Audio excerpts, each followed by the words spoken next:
കല്ലുവാതുക്കൽ സമുദ്രതീരം മതേതര വയോജന കേന്ദ്രത്തിന്റെ ആഭിമുഖ്യത്തിൽ ആഗസ്റ്റ് 26 മുതൽ സെപ്റ്റംബർ 8 വരെ സംഘടിപ്പിച്ച ഓണാഘോഷ പരിപാടിയായ ഓണോത്സവം 2025ന്റെ 14ാം ദിനത്തിൽ കാഥികൻ നരിക്കൽ രാജീവിന്റെ കഥാപ്രസംഗം സംഘടിപ്പിച്ചു. Samudra library arts and sports club secretary N Sreekantan Nair സ്വാഗതം ആശംസിച്ചു. തുടർന്ന് കഥാപ്രസംഗം നടന്നു. ഈ സ്നേഹാലയത്തിലെ ഓണാഘോഷങ്ങളുടെ ഭാഗമായി എനിക്കൊരു ചെറിയ കഥാപ്രസംഗ പരിപാടി അവതരിപ്പിക്കാൻ അവസരം തന്നതിൽ നിറഞ്ഞ സന്തോഷമുണ്ട്, അഭിമാനമുണ്ട്. ഞാൻ പലതവണ ഇവിടെ വന്നിട്ടുണ്ട്, പക്ഷേ ആദ്യമായിട്ടാണ് ഒരു കഥാപ്രസംഗം അവതരിപ്പിക്കാൻ നിങ്ങളുടെ മുന്നിൽ നിൽക്കുന്നത്. ഏതായാലും നല്ല ഒരു സദസ്സ്, നിങ്ങളുടെ മുന്നിൽ കഥ പറയുക എന്ന് തന്നെ ഞങ്ങളെ സംബന്ധിച്ചിടത്തോളം മനസ്സ് നിറയുന്ന, ഒരു കലാകാരനെ സംബന്ധിച്ചിടത്തോളം മനസ്സ് നിറയുന്ന ഒന്നാണ്. ഞാൻ ദീർഘിപ്പിക്കുന്നില്ല. നിങ്ങളൊരു കഥാപ്രസംഗം കേട്ടു, മനോഹരമായ ഒരു കഥ. ഒരുപക്ഷെ കഥാപ്രസംഗ വേദിയിൽ തന്നെ വ്യത്യസ്തമായ ഒരു പ്രമേയം അതിമനോഹരമായി ശ്രീകുമാർ സാർ അവതരിപ്പിച്ചു. ഞാൻ നിങ്ങളുടെ മുന്നിൽ ഒരു എളിയ കഥ പറയുകയാണ്. എല്ലാവരുടെയും അനുഗ്രഹമുണ്ടാകണം. നല്ല ഒരു സദസ്സ്, സജിത സാർ അടക്കമുള്ള ഒരു നല്ല സദസ്സുണ്ട്. പ്രിയമുള്ളവരെ, സമയക്കുറവുള്ളതുകൊണ്ട് 1 മണിക്ക് മുൻപ് തീർക്കണമെന്നാണ് പറഞ്ഞിട്ടുള്ളത്. അതുകൊണ്ട് സുദീർഘമായ ആമുഖങ്ങളോ വിവരണങ്ങളോ ഒന്നും തന്നെ പറയുന്നില്ല. ഏറ്റവും കുറഞ്ഞ സമയത്തിനുള്ളിൽ തന്നെ ഒരു ചെറിയ കഥ ഞാൻ നിങ്ങളുടെ മുന്നിൽ പറയുകയാണ്. ഏവരുടെയും അനുഗ്രഹവും പ്രോത്സാഹനവും അഭ്യർത്ഥിച്ചുകൊണ്ട് ഈ പരിപാടി അവതരിപ്പിക്കാൻ അവസരം സംജാതമാക്കിയ റുവൽ സിംഗ് സാർ അടക്കമുള്ള ഇതിൻ്റെ ഭാരവാഹികൾക്കും നിങ്ങൾക്കെല്ലാവർക്കും ഹൃദയം നിറഞ്ഞ നന്ദി അറിയിച്ചുകൊണ്ട് ആരംഭിക്കട്ടെ. അഭിവാദ്യങ്ങൾ. മതേതരത്വം പുലരട്ടെ, മതവൈറസുകൾ തുലയട്ടെ. മതേതരത്വം പുലരട്ടെ, മതവൈറസുകൾ തുലയട്ടെ. മാനവ സ്നേഹമലർവാടികയിൽ മധുമയ സ്നേഹം പുലരട്ടെ. മാനവ സ്നേഹമലർവാടികയിൽ മധുമയ സ്നേഹം പുലരട്ടെ. മതേതരത്വം പുലരട്ടെ, മതവൈറസുകൾ തുലയട്ടെ.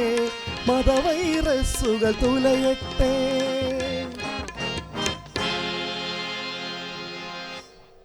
നമ്മുടെ സ്വതന്ത്ര ഭാരതം നിരവധി വെല്ലുവിളികളെ നേരിട്ടുകൊണ്ടിരിക്കുന്ന ഒരു സന്ദർഭമാണിത്.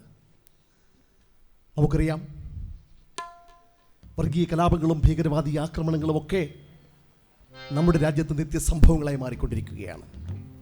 വർഗീയതയുടെ അഗ്നിപർവ്വതം പൊട്ടിയൊഴുക്കുന്ന ലാവയിൽ നമ്മുടെ മതേതരത്വം കരിഞ്ഞുവെക്കൊണ്ടിരിക്കുന്നു. നമ്മുടെ സ്വാതന്ത്ര്യം, ഇന്ത്യയുടെ സ്വാതന്ത്ര്യം കിട്ടിയിട്ട് 79 വർഷമായി.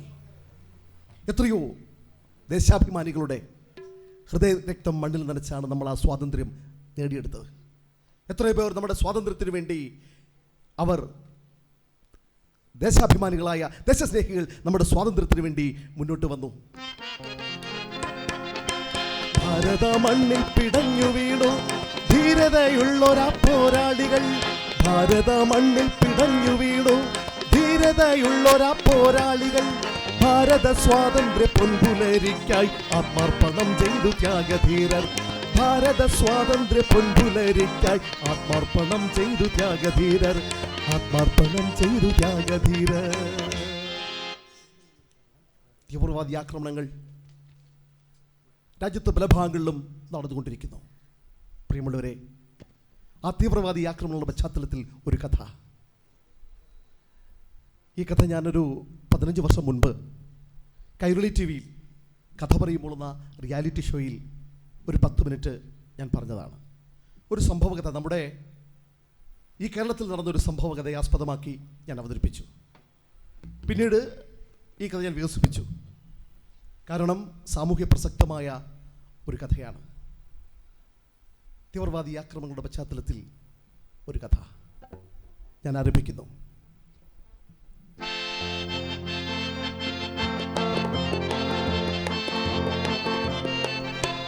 മതേതരത്വം പുലരട്ടെ, മതവൈറസുകൾ തുലയട്ടെ. മതേതരത്വം പുലരട്ടെ, മതവൈറസുകൾ തുലയട്ടെ. മാനവ സ്നേഹമലർവാടികയിൽ മധുമയ സ്നേഹം പുലരട്ടെ. മാനവ സ്നേഹമലർവാടികയിൽ മധുമയ സ്നേഹം പുലരട്ടെ. മധുമയ സ്നേഹം പുലരട്ടെ. മധുമയ സ്നേഹം പുലരട്ടെ. കാശ്മീരിലെ കുപ്വാരയിലുള്ള ലലാത് താഴ്വരയിൽ കൂടി പെട്രോളിംഗ് നടത്തുകയായിരുന്ന ഇന്ത്യൻ സേനാ വ്യൂഹത്തിന് നേരെ ഒരു മിന്നലാക്രമണം. ഗ്രനേഡുകളും ബോംബുകളും വീണ് പൊട്ടിച്ചു തീർന്നു. ഇതാ പാകിസ്ഥാനിലേക്ക് കടക്കാൻ ശ്രമിച്ച 5 അംഗ തീവ്രവാദി സംഘം സൈന്യവുമായി ഘോരമായ പോരാട്ടം. എന്നാൽ ഇന്ത്യൻ സൈനികരുടെ വീറുറ്റ പോരാട്ടത്തിന് മുന്നിൽ പിടിച്ചു നിൽക്കാൻ ആ ശക്തികൾക്കായില്ല. 2 പേർ തൽക്ഷണം വെടിയേറ്റ് മരിച്ചു. 2 പേർ കാടിനുള്ളിലേക്ക് ഓടി രക്ഷപ്പെട്ടു. ഒരാൾ സൈന്യത്തിന്റെ പിടിയിലായി. അയാൾക്ക് നേരെ തോക്കു ചൂണ്ടി സൈന്യത്തലവൻ, പറയടാ, നിങ്ങൾ ഏത് സംഘത്തിൽപ്പെട്ടവർ? എന്തായിരുന്നു നിങ്ങളുടെ ലക്ഷ്യം? പറയടാ. സമ്മർദ്ദം വേടിയപ്പോൾ അവരെല്ലാം പറഞ്ഞു, ഞങ്ങൾ ഒരു തീവ്രവാദി സംഘത്തിലെ അംഗങ്ങളാണ്. രക്ഷപ്പെട്ടത് 2 പേർ മലയാളികളാണ്. മുന്നയും ഫസലുമാണ് രക്ഷപ്പെട്ടവർ. പ്രിയമുള്ളവരെ, നമ്മുടെ നാടിൻ്റെ സമാധാന അന്തരീക്ഷം ഇല്ലാതാക്കാൻ, നിരപരാധികളെ കൊന്നെടുക്കാൻ ഒരു സംഘം തീവ്രവാദികൾ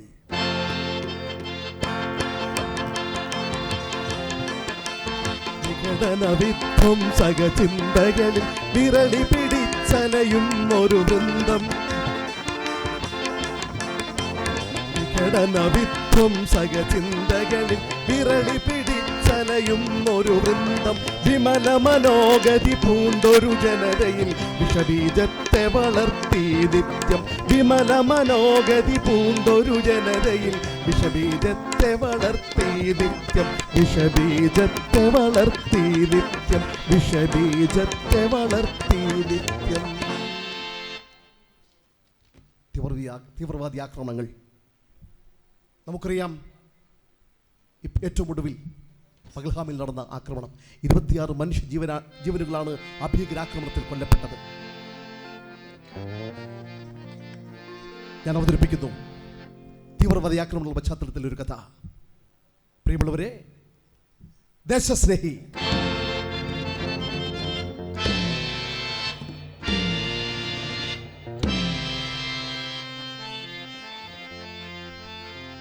വടക്കൻ കേരളത്തിലെ അതിമനോഹരമായ ഒരു ഗ്രാമം.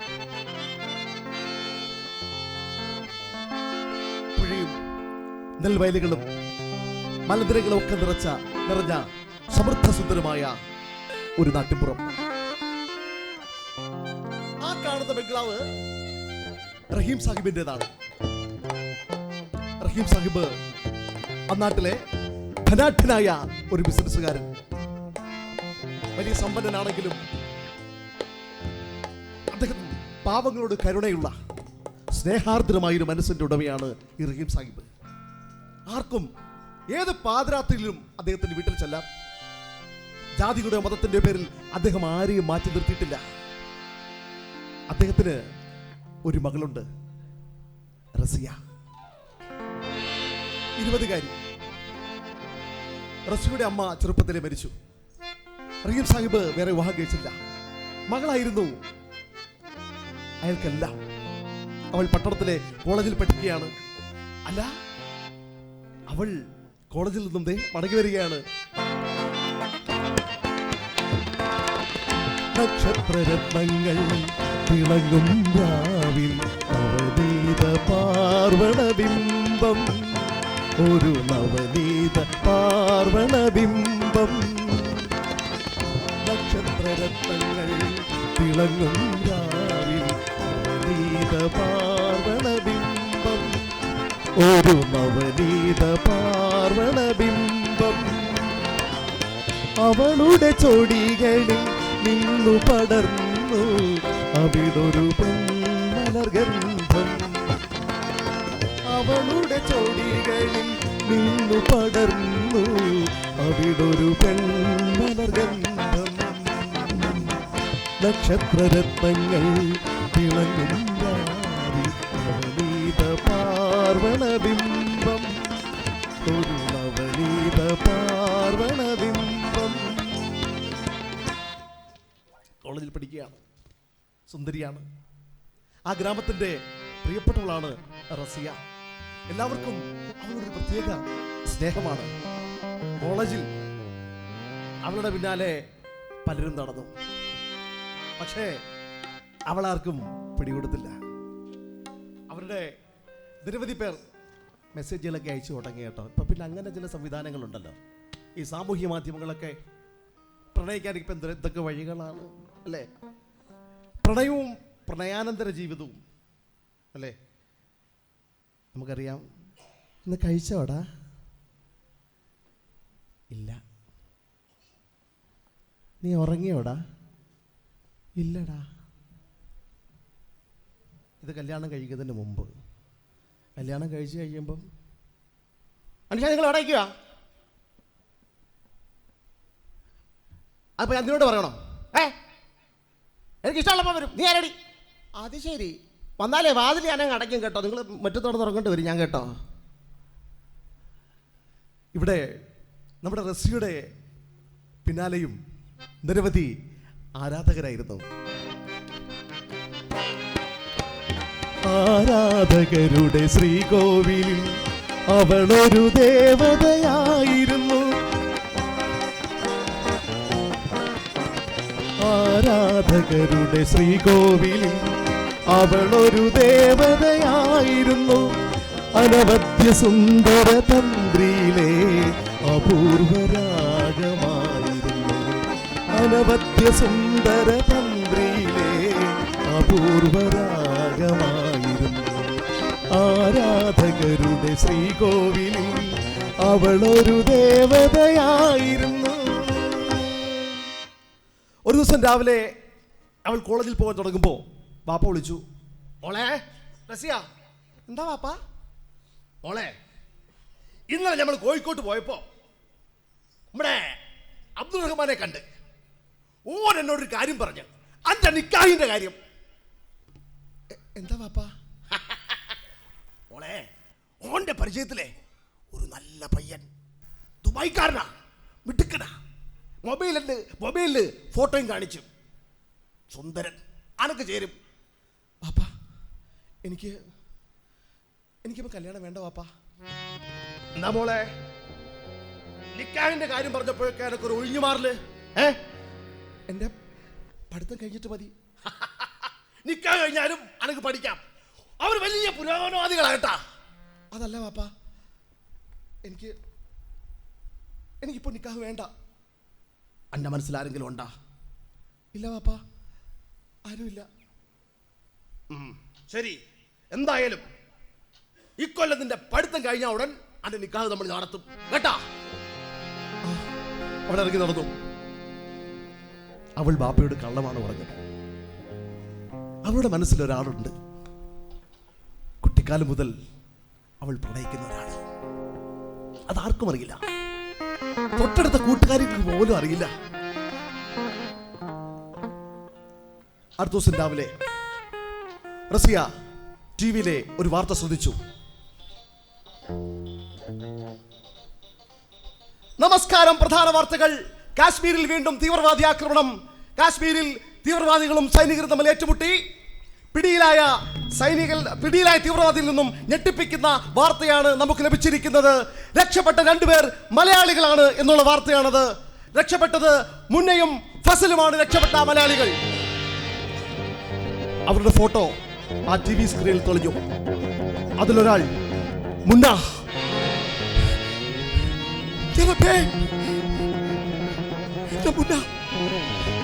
എന്റെ പ്രിയപ്പെട്ടവൻ, വർഷങ്ങളായി ഞാൻ പ്രണയിക്കുന്നവൻ ഒരു തീവ്രവാദിയോ? ഇല്ല, ഞാനിത് വിശ്വസിക്കില്ല.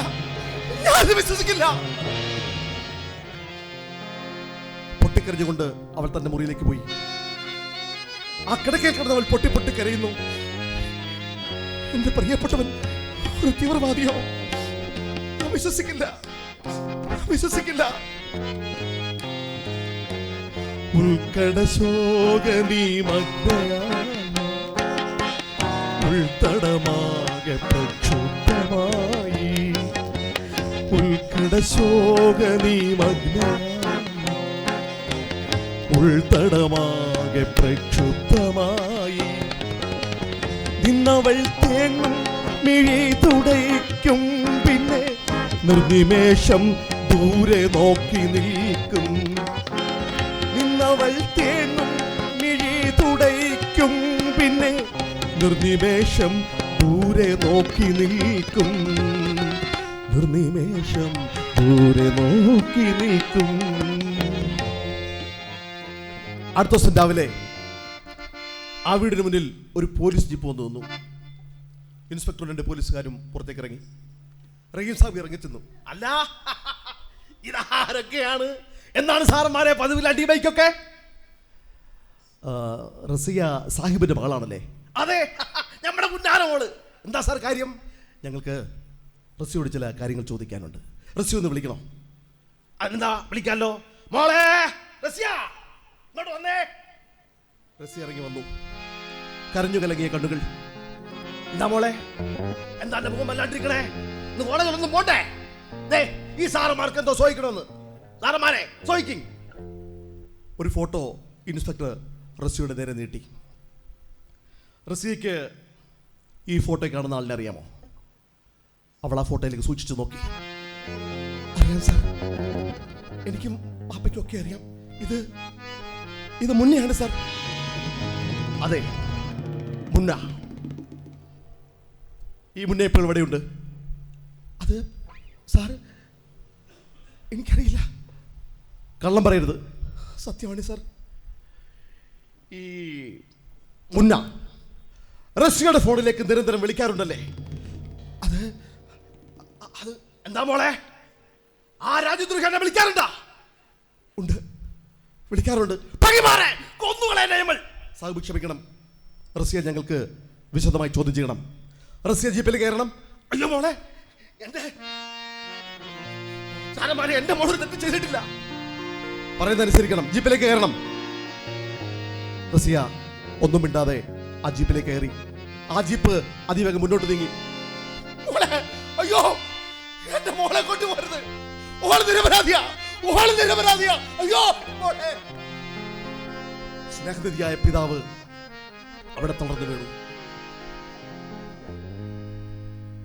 പോലീസ് സ്റ്റേഷനിൽ ഉയർന്ന പോലീസ് ഉദ്യോഗസ്ഥർ റസിയെ ചോദ്യം ചെയ്യുന്നു. റസിയ, മുന്ന ഒരു തീവ്രവാദി സംഘത്തിലെ അംഗമാണ്. ഈ മുന്നയെ കുറിച്ച് റസിയക്ക് അറിയുന്നതെല്ലാം ഞങ്ങളോട് പറയണം. പറയാം സാർ, ഞാനെല്ലാം പറയാം. എങ്ങനെയാണ് ഈ മുന്നയെ പരിചയപ്പെടുന്നത്? ഞാനെല്ലാം പറയാം സാർ. മുന്നേയും ഞാനും കളിക്കൂട്ടുകാരായിരുന്നു. ഒരുമിച്ച് കളിച്ചു വളർന്നവർ. ഞങ്ങളുടെ നാട്ടിൽ തന്നെയാണ് മുന്നയുടെയും വീട്. മുന്നയ്ക്ക് വാപ്പയുണ്ട്, ഉമ്മയുണ്ട്, ഒരു സഹോദരിയുണ്ട്. മുന്നയുടെ സഹോദരി ഞാനും സ്കൂൾ വിട്ടു വന്ന വീടിന് തൊട്ടടുത്തുള്ള ഒരു മാഞ്ചോട്ടിൽ ഒത്തുകൂടും. റസിയുടെ ഓർമ്മകൾ പിറകിലേക്ക് ചെറുകടിച്ചു.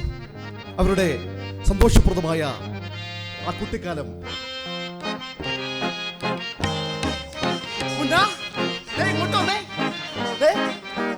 ആ മാമ്പഴം കണ്ട, അതെനിക്ക് പറിച്ചു തരുമോ? മുന്ന അവൾ എന്ത് പറഞ്ഞാലും അനുസരിക്കും. അവനാ മാവിൽ കയറി ആ മക പറിച്ച് അവൾക്ക് കൊടുത്തു. അങ്ങനെ സന്തോഷപ്രദമായ അവരുടെ ആ കുട്ടിക്കാലം. മാമ്പഴം പകുത്തു മനസ്സിന്റെ കൊമ്പിലെ മാമ്പൂവിൻ മണമുള്ള ചിരി പകുത്തു. മാമ്പഴം പകുത്തു മനസ്സിന്റെ കൊമ്പിലെ മാമ്പൂവിൻ മണമുള്ള ചിരി പകുത്തു. നഖമുന നീറുന്ന മുറിവുകൾ തോറും, നഖമുന നീറുന്ന മുറിവുകൾ തോറും തഴുകുന്ന ഹൃദയത്തിൻ മധുപുരണ്ടു. പരസ്പരം നുള്ളിയും മാന്ത്രിക സ്നേഹ പവിഴങ്ങൾ വിളയുന്ന സുഖം പകർത്തു. പരസ്പരം നുള്ളിയും മാന്ത്രിക സ്നേഹ പവിഴങ്ങൾ വിളയുന്ന സുഖം പകർത്തു. മാമ്പഴം പകുത്തു മനസ്സിന്റെ കൊമ്പിലെ മാമ്പൂവിൻ മണമുള്ള ചിരി പകുത്തു. മാമ്പൂവിൻ മണമുള്ള ചിരി പകുത്തു.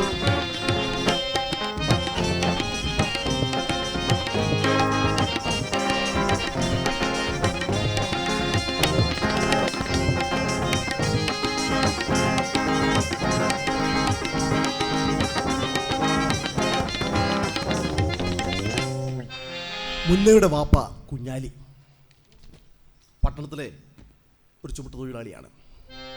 പക്ഷേ മുഴുക്കുടിയനാണ്. കിട്ടുന്ന കാശ് മുഴുവൻ കുടിച്ചു തീർക്കും. വൈകിട്ട് മദ്യപിച്ച് ലെക്ക് കെട്ട് വീട്ടിൽ വന്ന് കയറും. സൈനവാ, മുന്നയുടെ ഉമ്മയെ വിളിക്കും. സൈനവേ, സൈനവാ, അവൾ വാതിൽ തുറക്കും. ഇന്നും കുടിച്ചിട്ടാണോ വന്നിരിക്കുന്നത്? അതെ, ഞാൻ കുടിക്കും. എനിക്ക് ഇഷ്ടമുള്ളവരെ ഞാൻ ജീവിക്കും. എന്നെ ഉപദേശിക്കാൻ വന്നാട്ടല്ല. വീട് പട്ടിണിയാ. അറിയോ, കുഞ്ഞുങ്ങള് സ്കൂളിൽ ഫീസ് കൊടുത്തിട്ടില്ല. എന്തിനാ പഠിക്കുന്നേ? ഉപദേശിക്കാൻ വന്നാട്ടല്ല. നമുക്ക് കൊന്നുകളല്ലേ നമ്മള്. അങ്ങനെ ദുരിതപൂർണമായ ഒരു കുട്ടിക്കാലം. ഒരു ദിവസം രാത്രി വാതില്ലാവരും മുട്ടുന്ന ഒച്ച കേട്ട് സൈനബ വാതിൽ തുറന്നു. രാഘവൻ തൊട്ടപ്പുറത്ത് വീട്ടിലെയാണ്. എന്താ രാഘവേട്ടാ, എന്താ ഈ രാത്രിയിൽ? സൈനബ, ഇന്ന് കവലയിൽ വെച്ച് നിങ്ങളുടെ കെട്ടിയും കുഞ്ഞാലിയും 1-2 പേരുമായി അടിപിടി ഉണ്ടായി. കുഞ്ഞാലിക്ക് കുത്തേറ്റു. ഇപ്പൊ ആശുപത്രിയില്ല.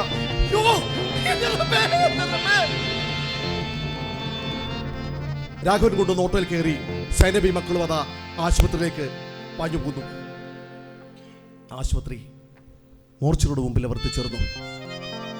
ആ മോർച്ചറിയുടെ മുന്നിൽ വെള്ളമുണ്ടിട്ട് പുതപ്പിച്ചൊരു ശരീരം. ആരോ മുഖം മറച്ചിരുന്ന തുണി എടുത്തു മാറ്റി. കുഞ്ഞാലിയുടെ മൃതശരീരം.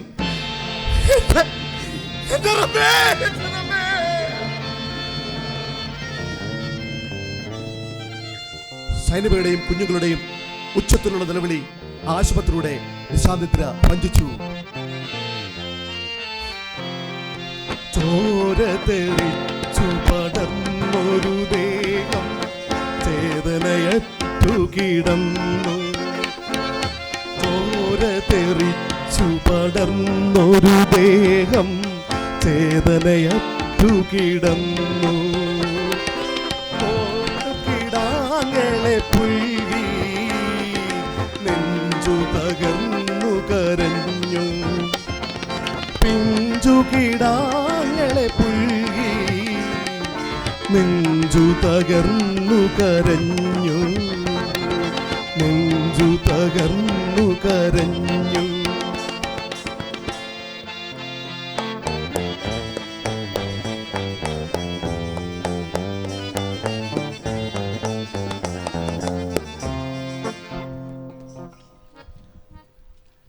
പ്രിയമുള്ളവരെ,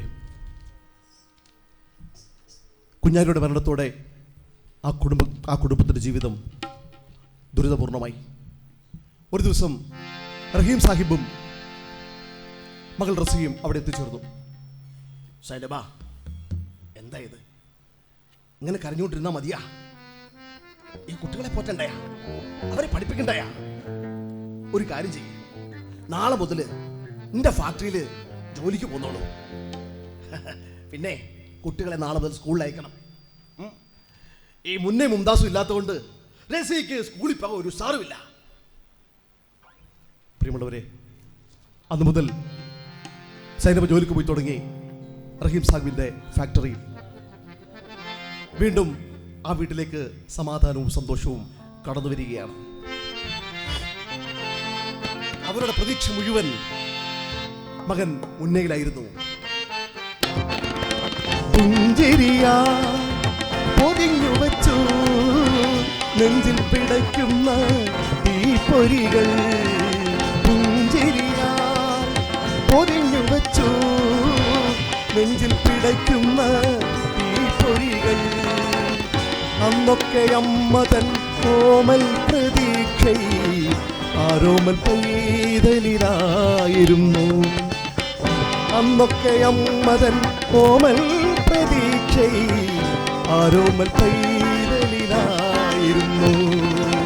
പുഞ്ചിരിയാൽ പൊതിഞ്ഞു വച്ചു നെഞ്ചിൽ പിടയ്ക്കുന്ന തീപ്പൊരികൾ.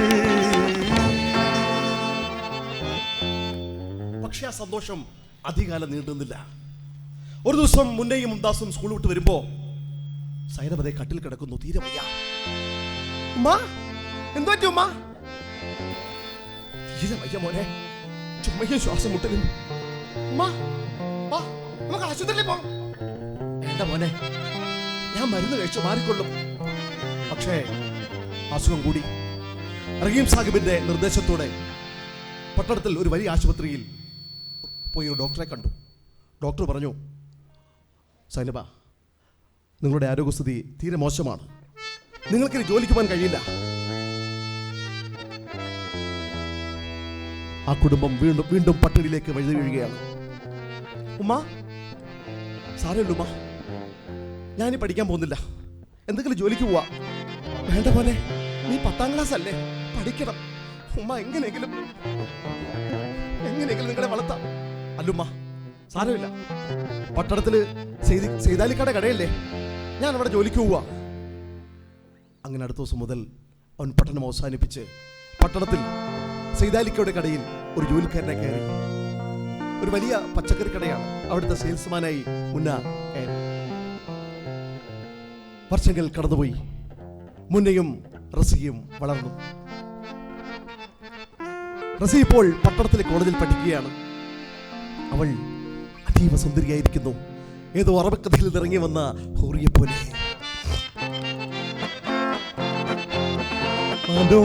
മനോഹരിയായി വളരും റസിയെ മാനത്തെ ഹൂറിയും നോക്കി നിന്നു.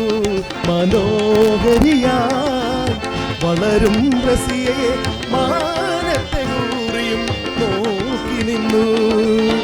കൺകളിൽ വശ്യമാം സൗവർണ ദീപ്തിയും കൺമണിയായവൾ വളർന്നു വന്നു. കൺകളിൽ വശ്യമാം സൗവർണ ദീപ്തിയും കൺമണിയായവൾ വളർന്നു വന്നു. മനോഹരിയായി വളരും റസിയെ മാനത്തെ ഹൂറിയും നോക്കി നിന്നു.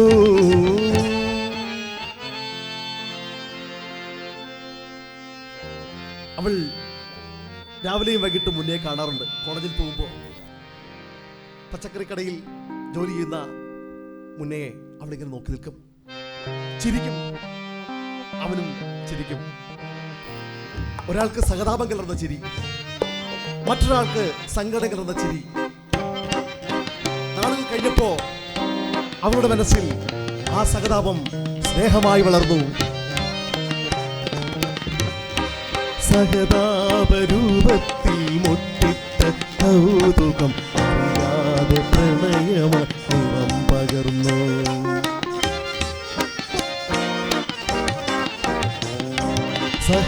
സഹതാപരൂപത്തിൽ മുട്ടിട്ട കൗതുകം അറിയാതെ പ്രണയമായി നിറം പകർന്നു.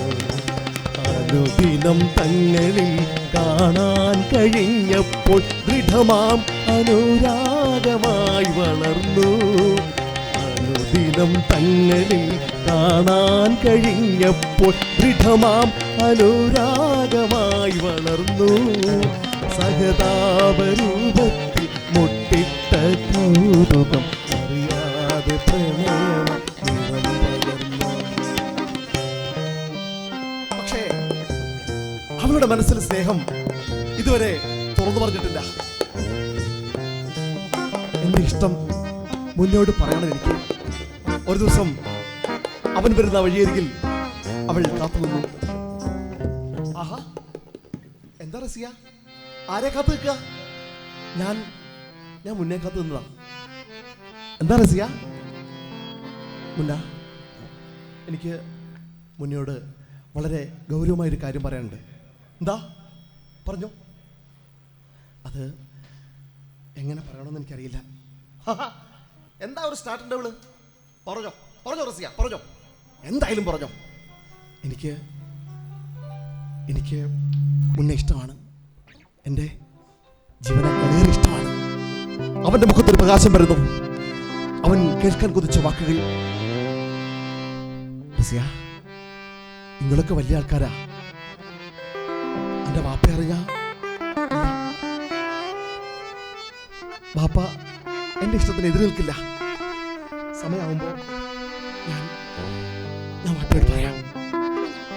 പ്രിയപ്പെട്ടവരെ, അവളുടെ ചിന്തയിലും ഹൃദയത്തിലും എല്ലാം മുന്നയുടെ രൂപം മാത്രമായിരുന്നു. അവനിലൂടെ ഒരു പുതിയ ജീവിതം അവൾ സ്വപ്നം കാണുകയായിരുന്നു. ഞാനെന്നും ഏകയായി അന്നു കണ്ട നാൾ മുതൽ ഈ നാൾ വരെ ഓർമ്മിക്കും. ഞാനെന്നും ഏകയായി അന്നു കണ്ട നാൾ മുതൽ ഈ നാൾ വരെ വണ്ണം വിതച്ച് ഞാൻ നിന്നെ കുറിച്ചെന്നും ഓർക്കാത്ത നേരമില്ല, ഓർക്കാത്ത മോഹമില്ല. വർണ്ണം വിതച്ചു ഞാൻ നിന്നെ കുറിച്ചെന്നും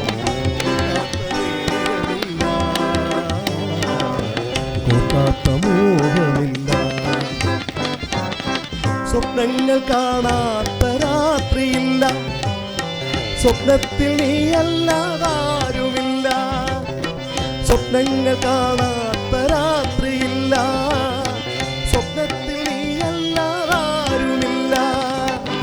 ചിത്തത്തിൽ നിന്നും പ്രിയനേ നിൻ ചിത്രം എത്ര ശ്രമിച്ചിട്ടും മായുന്നില്ല. ചിത്തത്തിൽ നിന്നും പ്രിയനേ നിൻ ചിത്രം എത്ര ശ്രമിച്ചിട്ടും മായുന്നില്ല, എത്ര ശ്രമിച്ചിട്ടും മായുന്നില്ല.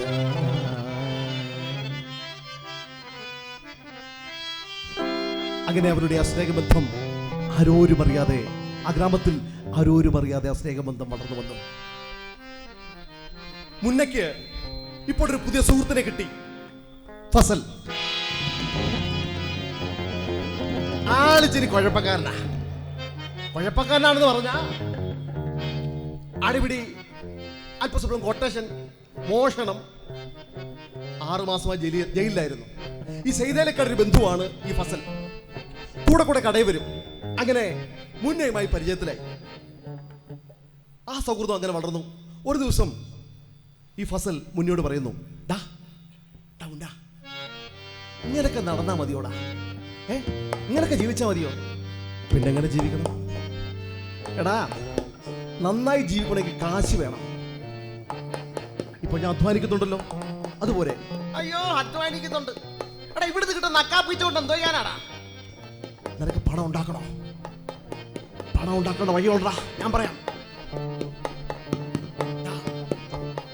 ജയിലിൽ വെച്ചേ ഞാൻ ഒരാളെ പരിചയപ്പെട്ടു. ഒരു വലിയ പുള്ളിയാ. കോയമ്പത്തൂർ ചെന്ന ഒരു ഉഗ്രൻ ജോലി ശരിയാക്കി തരാമെന്ന് പറഞ്ഞിട്ടുണ്ട്. ധാരാളം കാശ് കിട്ടും. നമുക്ക് പോവടാ. നിനക്ക് റഹീം സാദിന്റെ മോളെ കെട്ടണോ? പിന്നെ നിനക്ക് കെട്ടിച്ചേർന്ന് തോന്നുന്നുണ്ടോ? എടാ, അയാൾ സ്വന്തം മോളെ കെട്ടിച്ചേർന്നെങ്കിൽ പണം വേണം, പണം ഉണ്ടാക്കണം. പോടാ, നമുക്ക് പോടാ. അന്നു മുതൽ മുന്നേക്ക് പ്രകടമായ മാറ്റങ്ങൾ. റസിയെ ഇപ്പോൾ വല്ലപ്പോഴും മാത്രമേ കാണാറുള്ളൂ. കണ്ടാലും വല്ലാത്ത തിരക്കാണ്. ഒരു ദിവസം റസിയെ നോക്കുമ്പോൾ മുന്നേക്ക് പുതിയ മൊബൈൽ ഫോൺ, പുതിയ ബൈക്ക്. മുന്ന, ഇത് എവിടെ കിട്ടി? എന്ന് വാങ്ങി? അത് എനിക്കൊരു ചങ്ങാതി തന്നതാ. ആണോ? ഇപ്പൊ എന്താ തിരക്കാ, കാണാനില്ലല്ലോ. അത് എനിക്ക് ഒരു ജോലി ശരിയായിട്ടുണ്ട്. മിക്കവാറും അടുത്ത ആഴ്ച കോയമ്പത്തൂരിലേക്ക് പോകും. അയ്യോ, പോയാ പിന്നെ എങ്ങനെയാ മുന്നേ കാണുന്നത്? ആ, നല്ല ജോലിയാ, ധാരാളം കാശ് കിട്ടും. കാശുണ്ടാക്കി ഞാൻ വരും. എൻ്റെ പ്രിയപ്പെട്ടവളെ സ്വന്തമാക്കാൻ ഞാൻ വരും.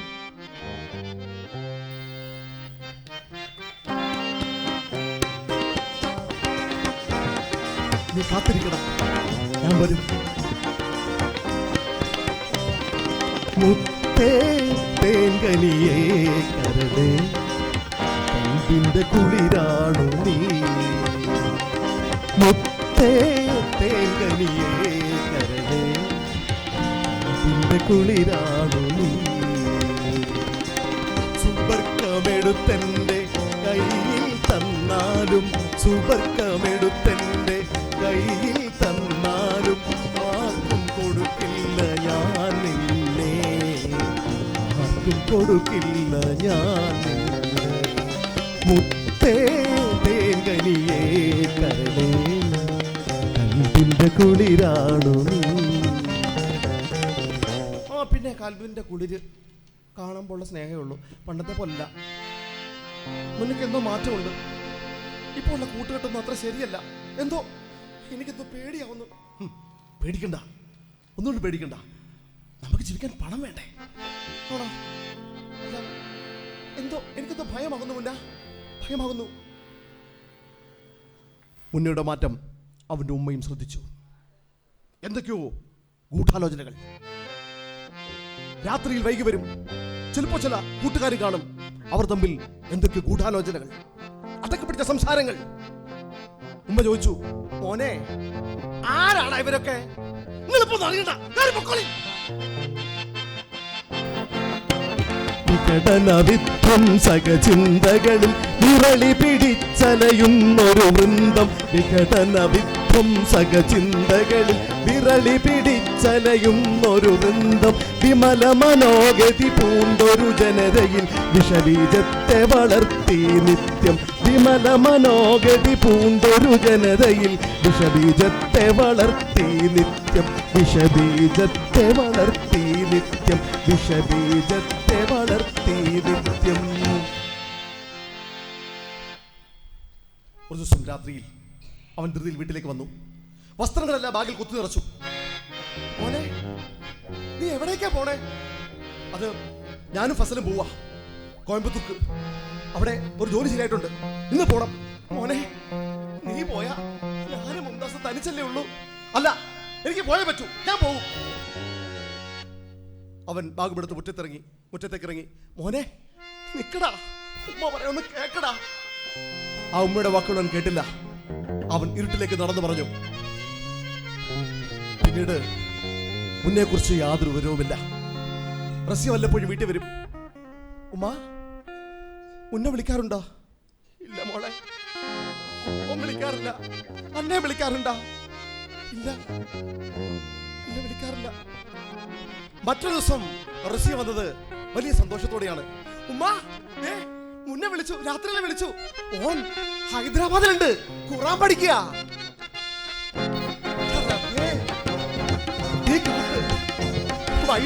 പോയാ മോനെ നേരിന്റെ പാതയിൽ നീ കൊണ്ടുവന്നല്ലോ റസൂലേ, നേരോതി ചൊല്ലിയോനുടെ കൽബുകാത്തല്ലോ. നേരിന്റെ പാതയിൽ നീ കൊണ്ടുവന്നല്ലോ റസൂലേ, നേരോതി ചൊല്ലിയോനുടെ കൽബുകാത്തല്ലോ.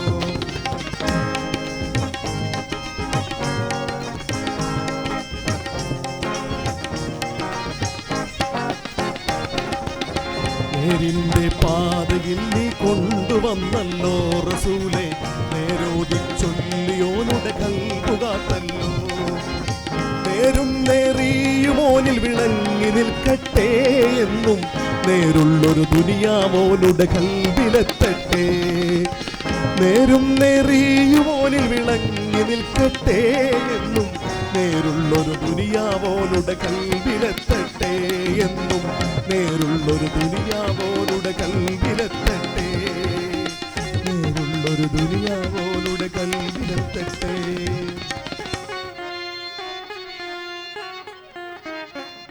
റസിയ ആ പോലീസ് സ്റ്റേഷനിൽ ആ പോലീസുകാരുടെ മുന്നിൽ കഥ പറഞ്ഞ് അവസാനിപ്പിച്ചു. സാർ, പിന്നീട് മുന്ന പലയിടത്തും വിളിക്കാറുണ്ട്. ചിലപ്പോൾ പറയും ബാംഗ്ലൂരാണെന്ന്, ചിലപ്പോൾ പറയും ഡൽഹിയിലാണെന്ന്. പല പല നമ്പറുകളാണ് വിളിക്കാറുള്ളത്. ഓനൊരു തീവ്രവാദിയാണെന്ന് എനിക്കറിയില്ലായിരുന്നു. ഓനെ സ്നേഹിച്ചു എന്നൊരു കുറ്റം മാത്രമേ ഞാൻ ചെയ്തിട്ടുള്ളൂ. മറ്റൊന്നും എനിക്കറിയില്ല. റസിയ ഇപ്പൊ പൊയ്ക്കോളൂ. ആവശ്യമുണ്ടെങ്കിൽ ഞങ്ങൾ വിളിക്കും. പൊയ്ക്കോളൂ.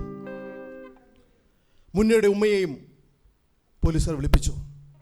തൻ്റെ മകൻ ഒരു തീവ്രവാദിയാണെന്ന് അറിഞ്ഞപ്പോ ആ ഉമ്മയുടെ നെഞ്ചു തകർന്നു പോയി. ഓനെന്റെ മോനല്ല, ഓനെന്റെ മോനല്ല. ഓനേക്കാൾ വലുത് നമുക്ക് ഈ രാജ്യമാണ്. ഓൻ ചത്ത ഓന്റെ മയ്യത്ത് പോലും നമുക്ക് കാണണ്ട. ഈ രാജ്യദ്രോഹി, ഈ ദ്രോഹി എന്റെ വയറ്റി വന്ന് പറഞ്ഞല്ലോ. സാറന്മാരെ, ഞങ്ങളെ ഒരു തീവ്രവാദി കുടുംബമായിട്ട് കാണരുത്. ഓന്റെ മോനല്ല, ആ തീവ്രവാദി എന്റെ മോനല്ല, എന്റെ മോനല്ല. ആ ഉമ്മ ഹൃദയം പൊട്ടി വിലപിച്ചു. പ്രിയമുള്ളവരെ, പോലീസ് സ്റ്റേഷനിൽ നിന്നും മടങ്ങിയ തെരസിയെ കാത്തിരുന്നത് മറ്റൊരു ദുരന്തമായിരുന്നു. തീവ്രവാദി ബന്ധം ആരോപിച്ച് പിടിയിലായ തന്റെ മകളെ ഓർത്ത് റഹീം സാഹിബ് ഹൃദയം പൊട്ടി മരിച്ചു.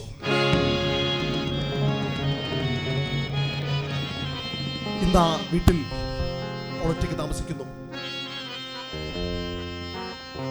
ആശകളെല്ലാം നശിച്ചു മനസ്സിൽ, പാഴ്ക്കിനാവുകൾ നിറഞ്ഞു നിന്നു.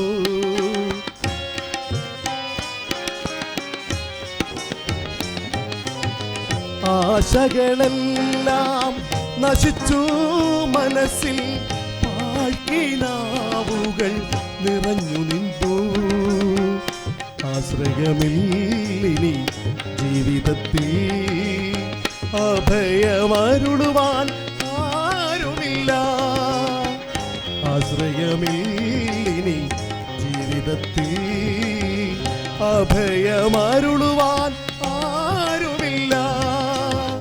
അഭയമരുളുവാൻ ആരുമില്ല. ഞാൻ എന്തിനു ജീവിക്കണം? ആർക്കു വേണ്ടി ജീവിക്കണം?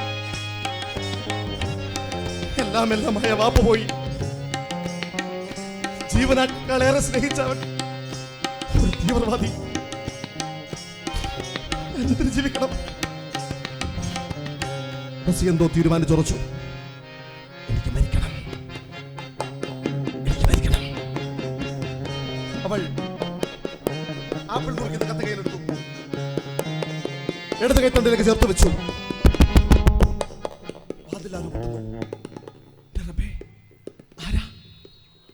രാത്രിയില് അവൾ ആ കത്തിൽ വസ്ത്രത്തിൽ ഒളിപ്പിച്ചു. അവൾ ചെന്ന് വാതിൽ തുറന്നു. അവൾക്ക് അവളുടെ കണ്ണുകളെ വിശ്വസിക്കാനായില്ല. അവനകത്ത് കയറി വാതിലടച്ചു. നീ ഇപ്പോൾ ഇവിടെ? ശബ്ദമുണ്ടാക്കരുത്. എന്റെ വീട്ടാലെ പോലീസുണ്ട്. ഇവിടെ വന്ന എന്നെ കാട്ടിക്കൊടുക്കരുത്. സത്യമാണോ? ഇവർ തീവ്രവാദിയാണോ? പെറ്റ മണ്ണിനെ ചുട്ടരിക്കാൻ നടക്കുന്ന രാജ്യദ്രോഹി. നിർത്താം. ഞാൻ ഒരു തീവ്രവാദി സംഘത്തിലെ അംഗമാണ്. ഞങ്ങൾ ഈ നാടിനെ നശിപ്പിക്കാം. രക്തബന്ധങ്ങളോ സ്നേഹബന്ധങ്ങളോ ഒന്നും തടസ്സമാകില്ല. ഇവിടുത്തെ റെയിൽവേ സ്റ്റേഷനിൽ ബോംബ് വയ്ക്കാൻ വന്നതാണ് ഞാൻ. പോലീസിനെ തിരിച്ചറിഞ്ഞു. അവരുടെ വരും. എന്നെ കാട്ടിക്കൊടുക്കരുത്. രാജ്യദ്രോഹിയാണോ? പെറ്റ മണ്ണിനെ നശിപ്പിക്കാൻ നടക്കുന്ന ഈ രാജ്യദ്രോഹിയാണോ ഞാൻ സ്നേഹിച്ചത്? ജീവിച്ചിരിക്കാൻ പാടില്ല, ജീവിച്ചിരിക്കാൻ പാടില്ല. അവൾ വസ്ത്രത്തിൽ ഒളിപ്പിച്ചിരുന്ന കത്തിയെടുത്ത് ആ രാജ്യത്തിലൂടെ കുത്തിയിറക്കി.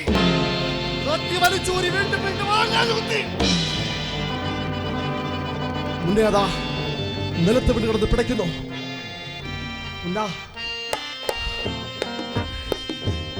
എന്റെ ഭാരത മണ്ണിനെ തകർക്കാൻ നിനക്കാവില്ല.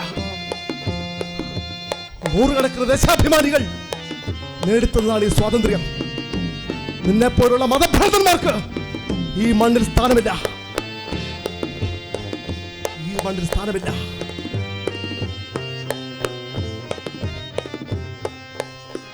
മുന്നോട്ട് കണ്ണുകളടഞ്ഞു. എന്നേക്കുമായി അവൾ ആ വീടിന്റെ വാതിൽ തുറന്ന് പുറത്തേക്ക് ഓടി അടുത്തുള്ള പോലീസ് സ്റ്റേഷനിലേക്ക്. പ്രിയമുള്ളവരെ, മതഭ്രാന്തന്മാരുടെ നാടാകരുത് നമ്മുടെ ഈ രാജ്യം. മതേതരത്വം പുലരണം. ജാതിയുടെ, മതത്തിന്റെ, വർഗീയതയുടെ സ്പർദ്ധകൾ ഇനി നമ്മുടെ മണ്ണിൽ ഉണ്ടാകരുത്. അങ്ങനെ ഐക്യവും അഖണ്ഡതയും നിറഞ്ഞ ഒരു പുതിയ നാടിനു വേണ്ടി നമുക്ക് പ്രതിജ്ഞ ചെയ്യാം. മതേതരത്വം പുലരട്ടെ, മതവൈറസുകൾ തുലയട്ടെ. മതേതരത്വം പുലരട്ടെ, മതവൈറസുകൾ തുലയട്ടെ. മാനവ ഹൃദയ മലർവാടികയിൽ മധുമയ സ്നേഹം പുലരട്ടെ. മാനവ ഹൃദയ മലർവാടികയിൽ മധുമയ സ്നേഹം പുലരട്ടെ. മതേതരത്വം പുലരട്ടെ, മതവൈറസുകൾ തുലയട്ടെ. മാനവ ഹൃദയ മലർവാടികയിൽ മധുമയ സ്നേഹം പുലരട്ടെ. മധുമയ സ്നേഹം പുലരട്ടെ. മധുമയ സ്നേഹം പുലരട്ടെ.